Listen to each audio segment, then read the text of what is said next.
Start your day with Morning Edition and wind it down with All Things Considered, only on KPBS. From global headlines to local stories, stay informed, inspired, and connected. Tune in daily or listen anytime at kpbs.org.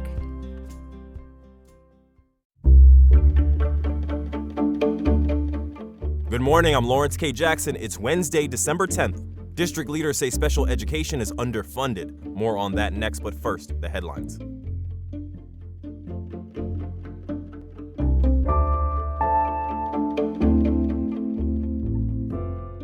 The San Diego City Council yesterday approved a settlement of $30 million to be paid to the family of a black teenager who was shot and killed by a police officer. In January, 16-year-old Kanoa Wilson was fleeing a gunman who had shot at him. As he fled, he encountered SDPD officer Daniel Gold, who then fatally shot him in the back. The settlement is believed to be the largest over a police killing in U.S. history. Council member Henry Foster said the city must do better. As a father of a young black man, this hurts. This could be my son. This is the black experience in America.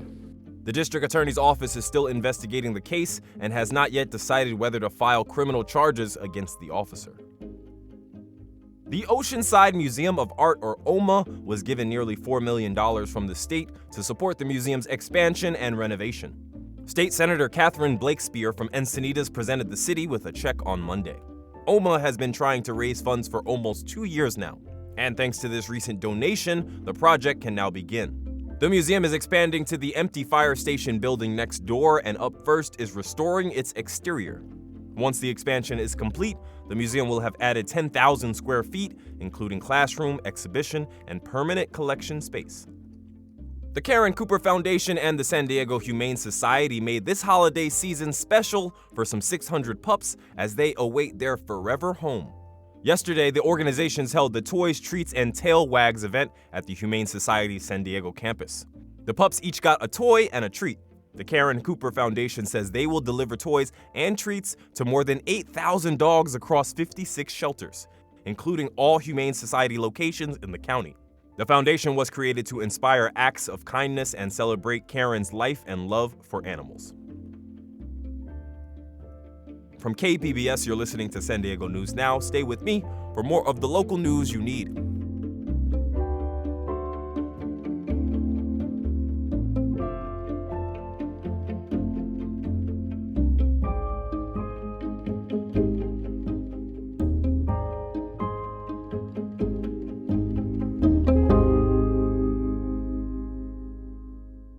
A San Diego cop was found dead in her home.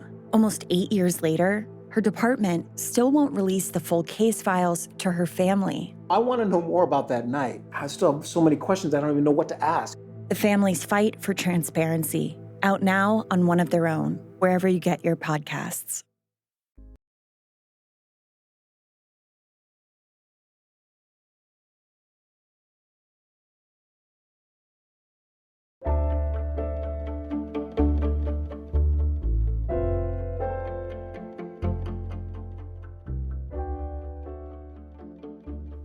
San Diego Unified leaders announced plans yesterday to fix, quote, systemic issues with special education in the district. Reporter Jacob Ayers spoke to district leaders who say underfunding in special education from the state and federal government is causing financial strain. The announcement comes as the district is facing a projected $47 million budget deficit for next school year. Superintendent Fabi Bagula says they're advocating for more funding from the state and federal government and also planning to redesign their district's approach for special education. I'm bringing up this issue now because actually we should have brought it up a long time ago. One of the issues they want to solve is the, quote, over-identification of students for special education services. District data show in 2015 about 11% of students in the district had individualized education plans, or IEPs. This year, it's 17%. To truly construct a system that is going to help the education of every child with an IEP, we need the funding to provide that proactive system. District officials are expected to talk more about what's causing the projected budget deficit at Wednesday's school board meeting. Jacob Ayer, KPBS News.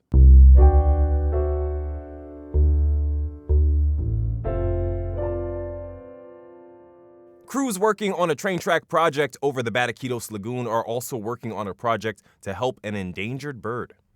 North County reporter Alexander Wen tells us what's happening and what oyster shells have to do with it.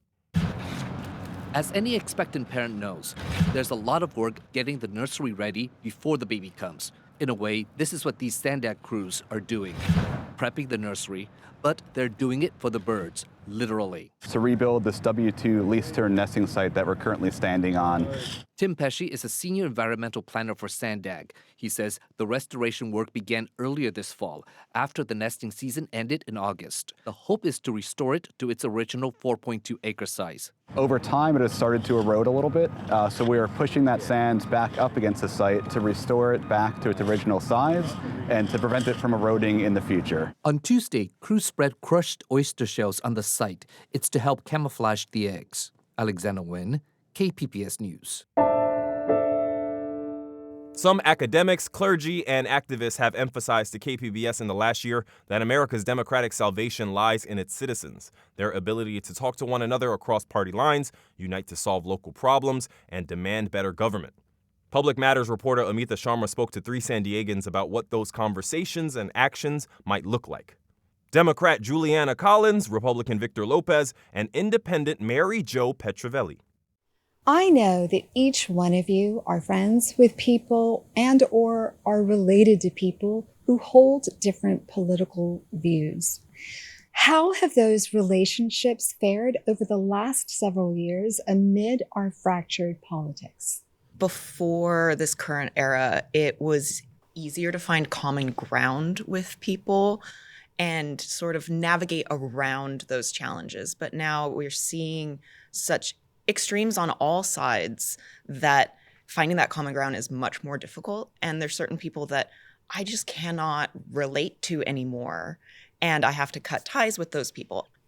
So, Victor, what kind of language and tone have you used in navigating thorny political conversations with loved ones? I never blame anybody for how they feel because that's their world and that's how they see it. First thing I do is listen. And then the second is I address how they feel and why they feel that way. And I appreciate them even just telling me about the topic. But then the third is I have to figure out whether they're there to have a fluid conversation with me or are they just looking for a fight. UCSD academic John Porton, who specializes in conflict resolution, believes that there is a political industrial complex intent on dividing Americans. And he says that the antidote is for people from across the political divide to come together and work to resolve issues at the local level, issues like homelessness, hunger, dirty beaches. I know that some of this work is already happening, but do you see potential in today's environment for even deeper work around these issues? The idea that it has to start individually is right, and I don't see how else it could be. I'm on the board of a small food pantry. We come together, we solicit donations, we solicit financial donations, we find volunteers that can go to the food bank more frequently. All the things that you have to do to ensure that 500 families in the La Mesa Spring Valley School District are less hungry than they would otherwise be. That's where this kind of thing comes into play. It doesn't matter who you are or who the children are, you do not want children to go hungry. One of the astounding things about that is that by having the food pantry, by having a food bank, by taking that one little element away, that is also the start of how you can have people that are at their lowest point maybe start to have the time or the resource or just the energy to engage in any kind of activism. I spoke with Justine Sullivan, who is the lead minister at the First Unitarian Universalist Church of San Diego. And she said to effectively come together and resolve local problems, we have to stop issuing purity tests to one another. Is there anyone you won't talk to? The purity test, I agree with. Having said that, there are lines that I am not willing to cross. If someone is openly bigoted or racist, thanks, but no thanks. The only way that you really would get me to disengage is, anyone that hates this country, anyone that wants to see harm to people. I think criminals and people that are sex trafficking and committing horrible crimes and stuff like that? Basically, I look at everybody as a potential friend. That's my own little personal philosophy. Until there's the line for me, which is just, do you willfully want harm for someone else? That's the line that I can't cross. I spoke to a political activist a few days ago who said it's all good and well. It's nice for people at the local level, the ground level, to try to bridge the divide. But the real threat to American democracy is coming from a broken political system in Washington.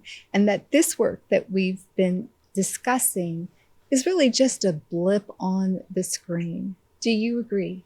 I think both things are true. I think that it is just a blip on the screen, but man, those 500 families that have more food than they would have, or that beach that has less trash on it, or the river that is less polluted, whatever that issue is, yes, that is local and small and a blip, but it matters to that community.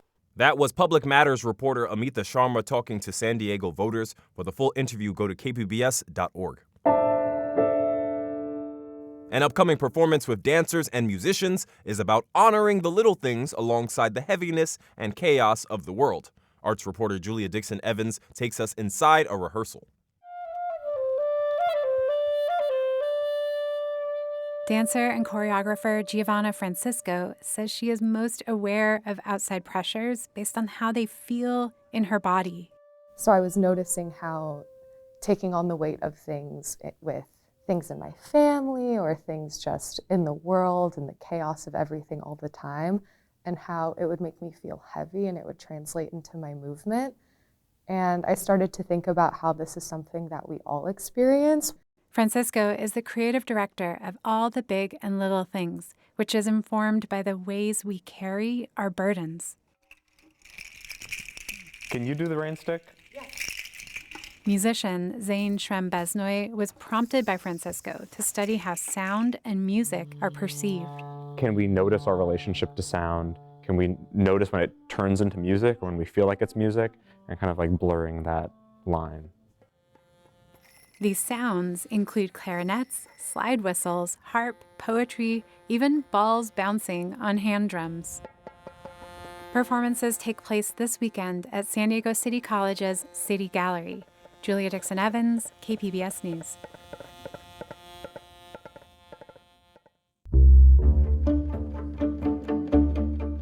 That is it for the podcast today. As always, you can find more San Diego news online at kpbs.org. I'm Lawrence K. Jackson. Thanks for listening and subscribing. By doing so, you're supporting public media, and I thank you for that. Have a great day.